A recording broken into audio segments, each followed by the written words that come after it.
Okay, so right here, the most important thing to pay attention to in this clip is the fact that I'm using my index finger as a pivot. It's the finger that's connected to the forehead. This is so important because anybody that you're watching who you feel like they do a great job at cutting, I want you to pay attention to finger placement.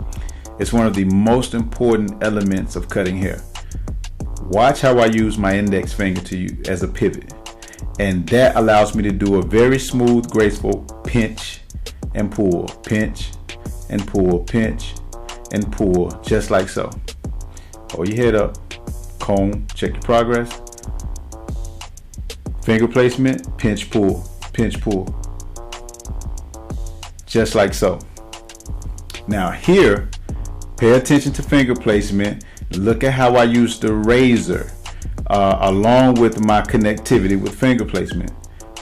Just like so. I'm using the point of the razor at this moment. Just like so.